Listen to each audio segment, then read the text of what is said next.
My name is Greg Foster, four-time world champion Olympic silver medalist, and I have AL amyloidosis.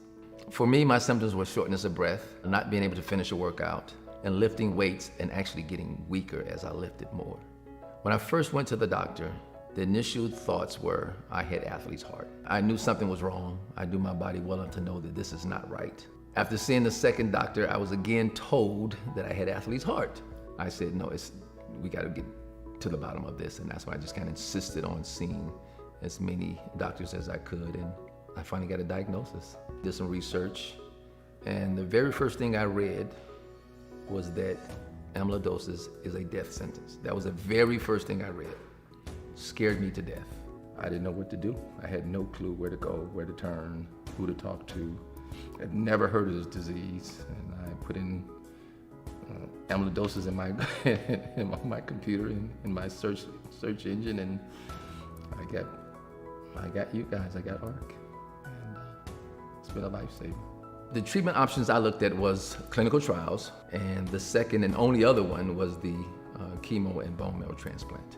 What made me decide to have a bone marrow transplant was because of the amount of amyloid that was actually in my system. Because it was so high that it was best for me to go that route. So they extracted the stem cells, they froze them. I had the chemo, and when they initially told me I was having chemo, it was one treatment. They told me one treatment. I was like, okay, no big deal. I hear people having treatments every other day or every week, and I'm not having that, so it must not be too bad. Well, come to find out, this one treatment was a really high dose of chemo, which scared the daylights out of me when he explained it to me and what it could do and what it had to do, which was rid my body of everything pretty much in it to get it back to, hopefully get it back to normal, some sort of normalcy anyway.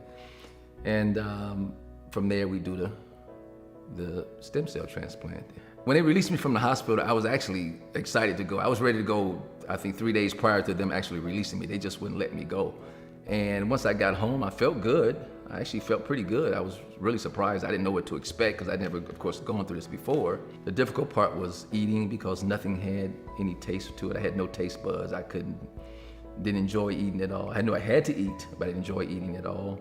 As time went on, I had good days and bad days. And I was told by the staff that, if I go out and do too much, you're gonna pay for it. So to take it easy, they told me at least give yourself 6 months.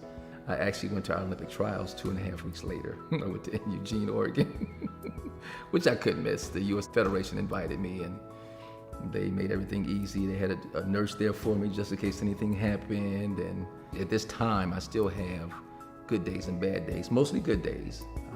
I can tolerate a lot.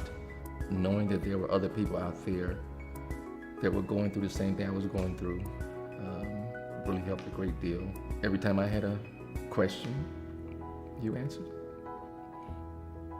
The consortium was there, and it meant the world to me.